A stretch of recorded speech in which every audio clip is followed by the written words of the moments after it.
Welcome to We Got Goals, a podcast by asweatlife.com on which we talk to high achievers about their goals.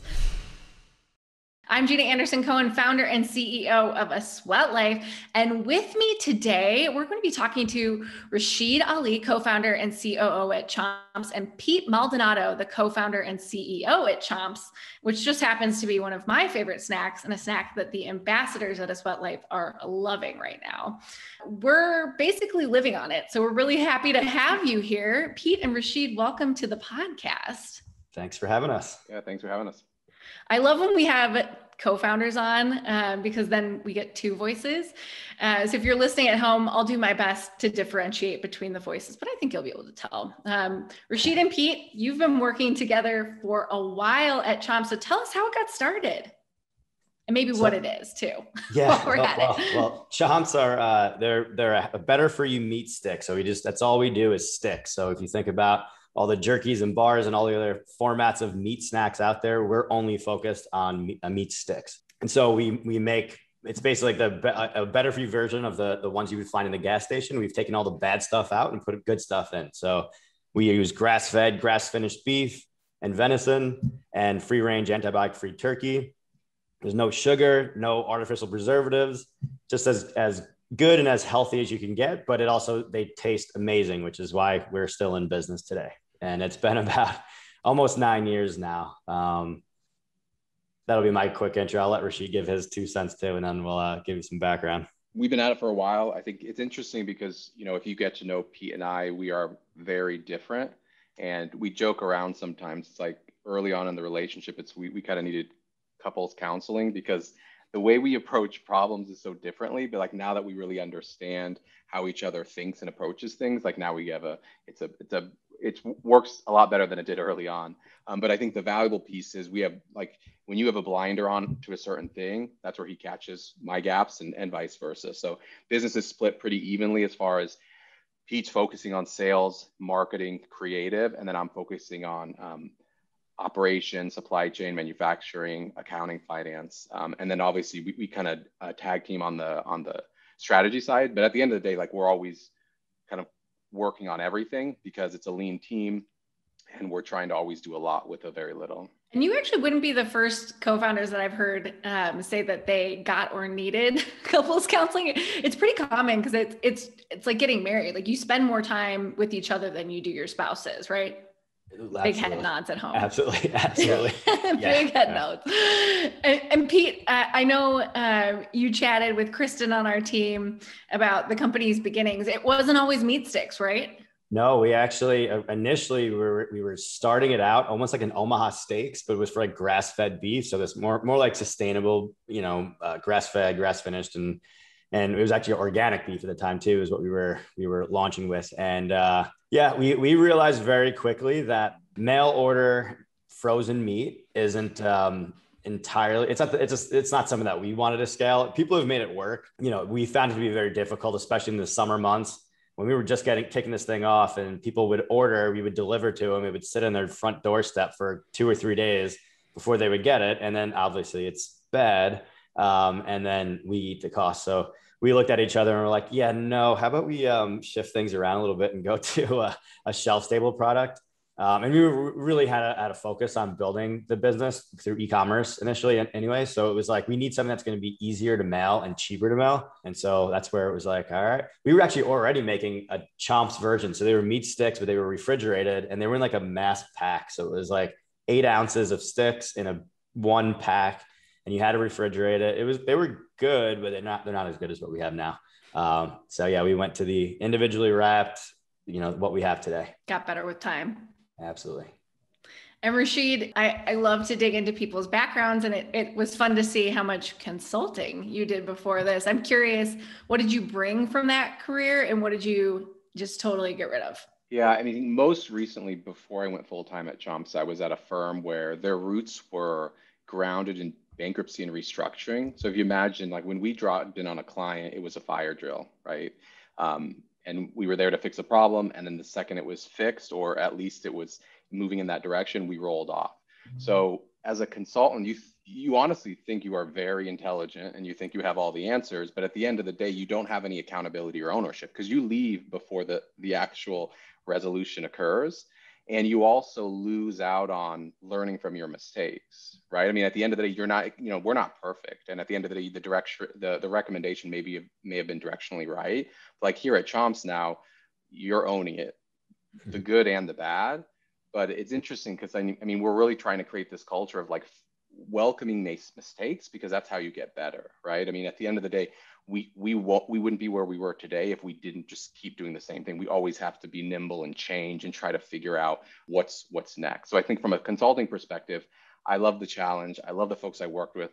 At the time, I liked traveling too, but now fast forward, I mean, I travel when I need to, and it's nice because it's for purpose. Like back in the consulting days, it was like Monday through Thursday. You just traveled. You had to have FaceTime with the client. Another thing is I swore that I will not wear a tie again unless it was for either a wedding or a funeral. It just, at the end of the day, like I really enjoy the startup culture, laid back. It's like we do what needs to get done as long as we're driving results. I feel like everyone's living that startup apparel life now, at least from the bottom down, right? We're all working on Zoom these days. And I'd love to pivot from that because Rashid, I know you're spending more time at home. We all are, but you specifically are spending more time at home, not traveling as much.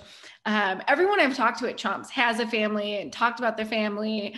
Is that a part of the culture? Is that something you guys wanted to foster, or did that just kind of happen? I mean, but before kind of we went hands-on, I mean, like it was our wives helping. I mean, Pete was filling orders out of his apartment, and then we'll flip it over to 1 week I would do it. We all went out and did inspections together. I mean, it was a big family ordeal, and I think it's kind of ingrained, right, in the culture. We just continue to have that mantra, and I think it's important because I think we're passionate about what we do, especially when we think about the company evolving from being a hobby to really understanding how important it is to put the right food not just your body, but also kind of your families and your children. Yeah, that's if you think about when Rashid and I first started this, we were actually just dating our current wives and we had no kids, so back then it was just, we were just two dudes that were working our jobs, just looking for some quick protein that was like, for on the go. And we thought some other people might be interested in that as well.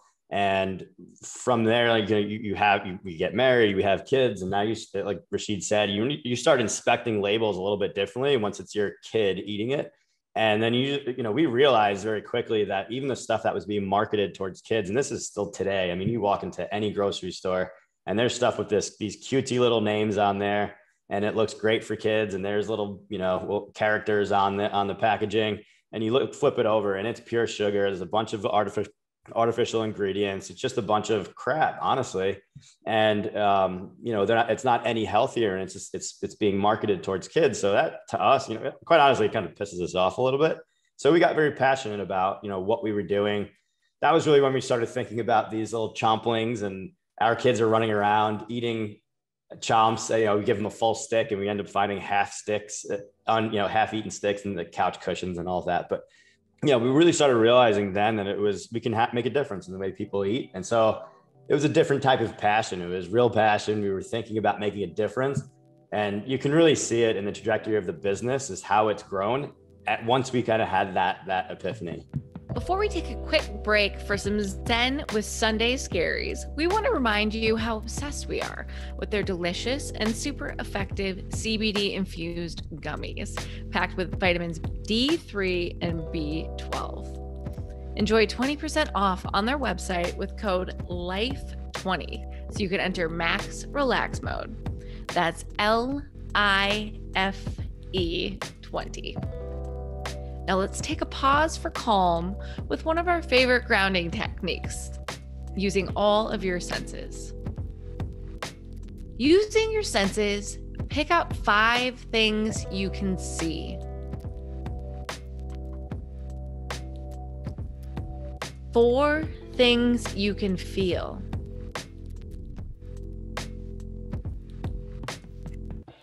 3 things you can hear.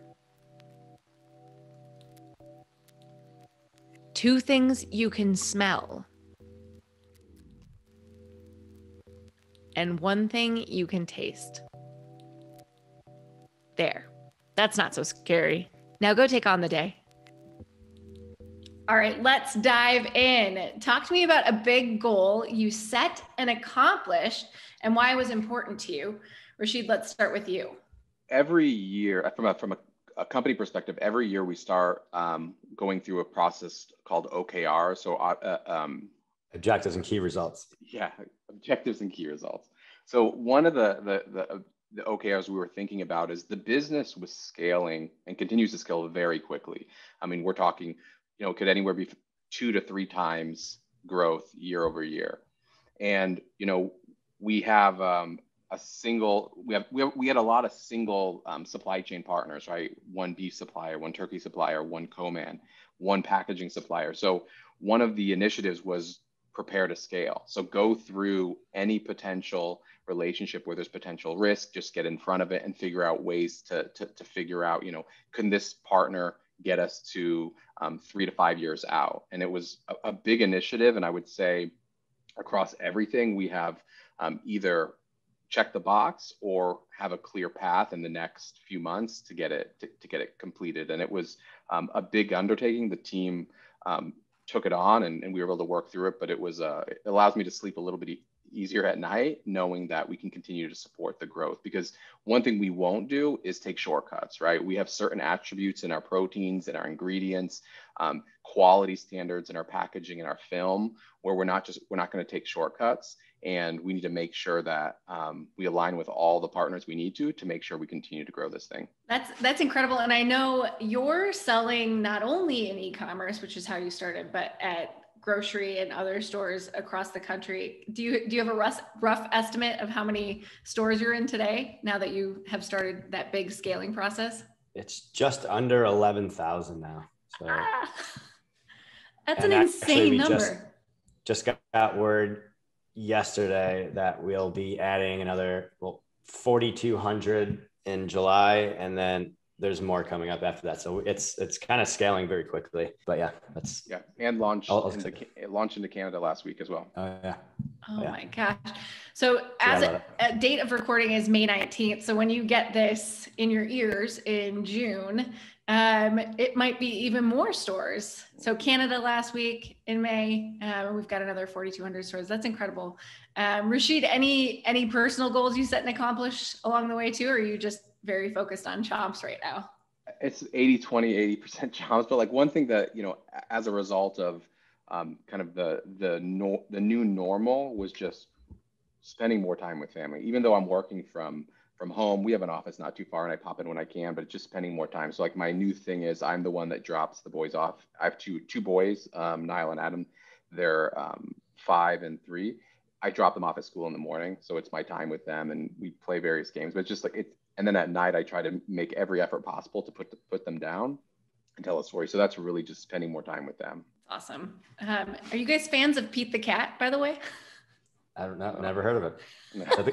It's one of our friends' daughters is insanely in love with Pete the Cat, the book series. I'll send it your way. Pete, not Pete the Cat. Let's talk about your goals. What's a big goal you set and accomplished, and why was it important to you? And let's talk business first, then personal. Business first. We had, Rashid will remember this one too.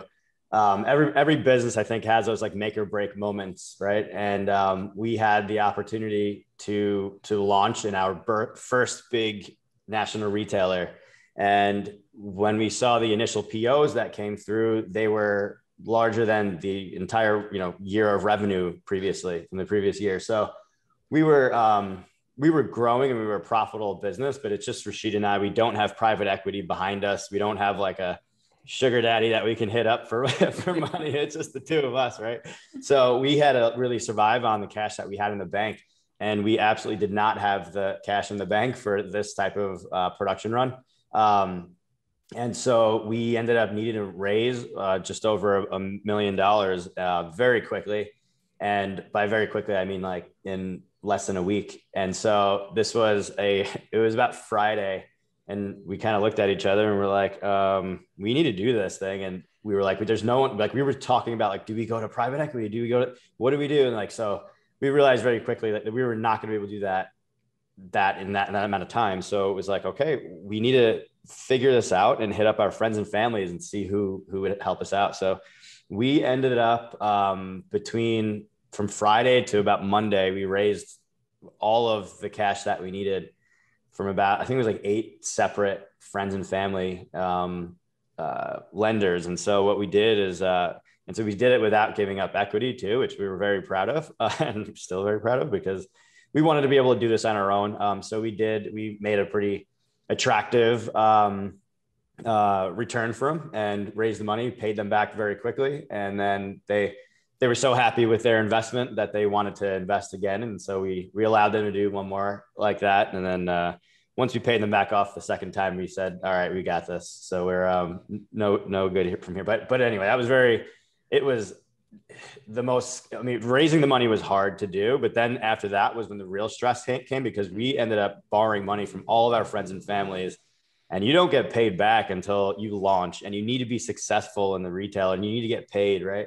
And so when when the day came, we were paying them all back. It was a huge relief. And we actually started sleeping again after that. So it was a little over a couple of months before we were able to relax. Yeah, so I think sometimes I don't think people realize, like, when you make a food product, like, you can think about it. We've all messed up a steak, right? And it's like, with this, we were going from producing like 10 to 20,000 pounds a month to producing 300,000 pounds. So like it put pressure on everything. And yeah, it was very, very stressful, because then you have this added stress about, like, failing your friends and family and making sure. But we were very clear about the risks, but also I think we showed them the plan, and we went through it and mapped everything out, and I identified where there was potential gaps. And we spent a lot of time in Missouri at the co-man to make sure that it was successful. But it was a very stressful time. That's what people like, when they hear about the success, they don't realize, like, the challenge that you really had to go through to get to where we are today. Yeah. I can only imagine. And I wonder what it was like when you saw that PO, you had it in your hands or in your email, and it was bigger than anything you'd done before. Was it all stress immediately, or was it like, oh my God, we did it? Well, it was like, I'm the one saying, oh my God, we did it. And Rashid is the one saying, we can't do this. And like, literally, like, that's just how, that's the yin and yang, 2 different personalities. That's kind of the way we always think. I'm just always swinging for the fences, and he's, Well, the funny thing is because it came in emails, and it was individual emails. So we're seeing it, where like one came through, and I'm doing the math, and then another one, and then another one, and another one. We're like, and then, like, now we're texting and like we're like, are you seeing this right now? He's like, yeah. I was like, this is bigger than what we said it was going to be. He's like, and then finally when we added the numbers, like, oh wow, we got to figure this out. It was exciting, but it was scary. I know I buy Chomps. So I buy Chomps 2 places, Foxtrot, and actually 3 places now because Jewel. But Foxtrot, Trader Joe's, and Jewel, because I live in Chicago. And Trader Joe's is like, I feel, to me, like the shining star of getting your product in that place. But there are others that are great as well too. Who was that first big order from? That was Trader Joe's. That's our first and retailer we were ever in. So yeah, it was a tough one for us, because it was like, we went from a very small business, which the 2 of us, to Trader Joe's national scale, millions of new people trying the product. And but the way that we ran the business, though, is a lot of brands would actually take that success and the momentum to be like, hey, we're in Trader Joe's, and try to sell themselves to other retailers and just try to build.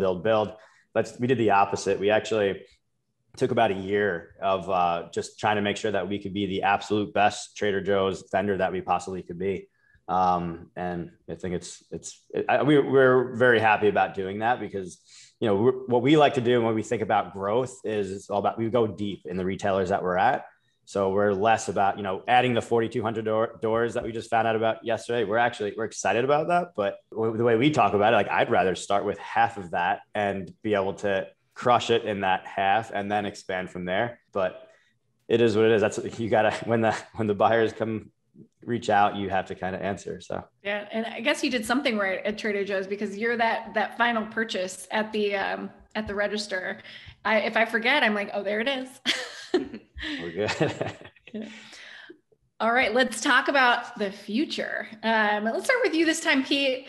Talk to us about a big goal you're setting for the future, why it's important to you, and how you're going to get there. So this is business focused. So for me, like, well, for us as a brand, a lot of what we talk about is all about sustainability and our sourcing.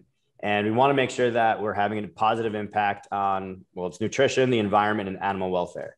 So we're already doing all of those things, but one of the things I would like to be able to do even better. So like we source from farms that are already doing this regenerative agriculture practices. They're already bettering the soil. They're already doing great things for the environment, right? But if you really want to be able to have a dramatic impact on the environment and the soil and the kind of restoring soil, and if you think about like what's going on here in the US, there's these huge monocrop systems that are growing corn or soy or whatever it might be. And everyone's thinking like, oh, plant-based, this is the way to go.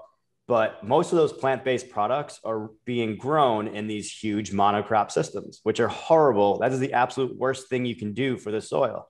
And so what we want to be able to do is say, okay, you were growing these single crops on these huge, extensive farms, but how can we change that up, get a variety of plants growing there, and then put animals on there and just bring it back to the way that nature actually intended. And that would actually improve the soil. And so for us, like that what gets me excited is like when we start having that type of scale and we're able to use our scale to have that type of an impact, that's really cool. So these are the things that we think about. Are farmers receptive to that request when you talk to them about that? I think it would probably be where we end up having to do something on our own, but there are a lot right now. There's a lot of farmers that are starting to make that switch. The biggest thing for them is really like they're interested in it, but how can you make sure that they're able to monetize all of that additional work that goes into it? Because it's work. But I think in the end, if we can all band together and brands all band together and do that and source that way, that's how you have a dramatic impact. But all of us talk about, it's just like as if plant-based is the solution. It's absolutely not. And there's people are ignoring the truth of it, right? Because it sounds great. It sounds like a simple fix, but it's really not. Yeah, I can see it now. The Chomps farm, both a destination and where you get all of your animals and plants from in the future. That's right. It's a Disneyland in my mind. Rashid, what about you? What's a big goal you're striving to accomplish in the future, and how are you going to get there? Yeah, I think, as a company, we've been very focused on e-com, right? The right e-com partners, not only chomps.com, but Amazon and Thrive Market, Walmart.com, but also we've been very focused in kind of the natural and conventional grocery channels. So I think when you think to the future, it's finding additional channels where we continue to be successful and just being strategic about what are those channels, how do we test, and how do we execute. So, later this year, we are start kind of going through channel expansion and figuring out where that is. But I think, for us to continue to grow the business, but grow it the right way, the profitable way, we're taking a very strategic approach about how we do that. Because there's certain channels where, it may seem attractive, but the margin requirements and the operating expenses to be successful there it changes the margin profile. So we're being very strategic about it, but it's also, it's a key initiative as we get into next year. Before we jump into a couple of rapid fire questions and questions from some listeners, I'm curious, what's a self-care tip or tool that you've used over the past year to stay sane while building Chomps from home or from home office? To stay sane, I don't know if it stays sane, but it actually helps because it's called a Vertiball. It's this thing you stick, it's got a suction cup on it. We actually bought them for the entire team for Christmas because I love this thing. You could stick it on like a glass door or any kind of wall or wherever. And it's basically, you could lean up against it and it's got a ball on it that rolls and you roll out whatever is tight in your back. And so with COVID and everyone just kind of hunched down, on computers all day long. And so we were like, how do we break this up a little bit? So I did that and I got a standing desk. That was a game changer for me and my lower back for sure. That kept me sane, I guess. I don't know if that was answering your question, but not having aches and pains counts. There you go. Let's count it. I'm standing as well. Pete and I are standing. Rashid is team chair. Rashid, what's your tip or tool that you used over this last year? I'm pointing behind me is the Peloton. We originally got it because my wife really wanted it, and then I just started to do it, but you can jump on it quick.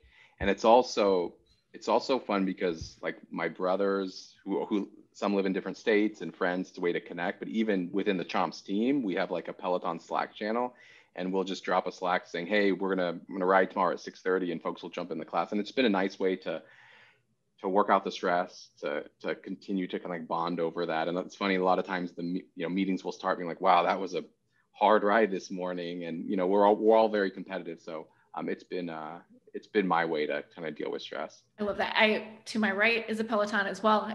Our ambassadors have a Slack channel that is all about the Peloton as well. And they'll do the exact same thing. I think it's the most fun. The most fun is talking about it afterwards. I wish we could talk during, but after is all the delight. Okay, ready? Rapid fire. First one comes from Kristen. She wants to know, I think this is interesting given our conversation, but she wants to know if you have any plans for plant-based products. So I guess first off, we're not against plant-based. So I want to make sure that we get that perfectly clear. So it's the way that the plants are raised, right? So these monocrop systems, that is what we're absolutely against. But when it comes to eating plants and having a plant-based diet, actually Rashid and I both have plant-based diets, meaning we eat more plants by volume than we do meat, right? Mm-hmm. And we feel like that's a balanced diet. I mean, there's no reason why that's not, just because we sell meat products doesn't mean we're going to start preaching only the carnivore diet. Like, will work for people. That works great for some people, not for me. But we're all about balance. So that's point one. But second point, like we do actually like the idea of using some plants in our products. We're working on something right now, which I don't want to give too much away, but it would be like a mix of animal proteins with plant proteins. You can think something along the lines of like a meal in a bag. One thing that we would never get involved with is using like like powdered proteins added to our product, like pea proteins. We see that's like defeating the purpose of everything. There's nothing wrong with the plants the way they are. Why can't you just use that with your meat and make a product? So that's where our head's at. And we're working on things. We don't have anything ready to go yet, but TBD, R&D. TBD, R&D. I like that. I'll steal that. All right. Next question. We'll start with Rashid on this. What's your favorite flavor right now, Rashid? Right now, it would be our newest stick, pepperoni turkey, and it changes all the time. Before that, it was our venison stick, but yeah, pepperoni turkey. If you haven't tried it, definitely, it's great. Those are actually my two favorites too. I'm not a lover of spice. I mean, like I like spice, but I don't love spice, and so those two are my favorites. My husband always eats the spicy ones. Pete, what about you? What are your favorites right now? So I've been crushing the Italian beef, the venison, and pepperoni turkey have been my go-tos. But you're right. I'm the same way. I like my food kind of bland, to be completely honest. My wife's the complete opposite. She yells at me all the time, but sometimes you just need a jalapeno beef. That's the way I go. So that's a lot. I eat these. Okay, I eat a lot of these. One last question. For me, I want to know any other flavors we can look for in the future. Well, I will say one thing that we're interested in is experimenting with other proteins. So it would be another flavor for sure. But we're also interested in seeing where else we can expand into. So once again, TBD, R&D, but we've got some stuff in the works though. I love it. This has been another episode of We Got Goals, which is a sweatlife.com production, which is another thing that's better with friends. Thanks to our friends, Pete Maldonado and Rashid Ali, for joining me here on the podcast today. Thanks to Ryan Deffitt and Ryan Barayuga for both the audio and the video production. And thanks to you, dear listener, for being a part of our community. Thanks, guys. Thank you. Awesome. Thanks for having us.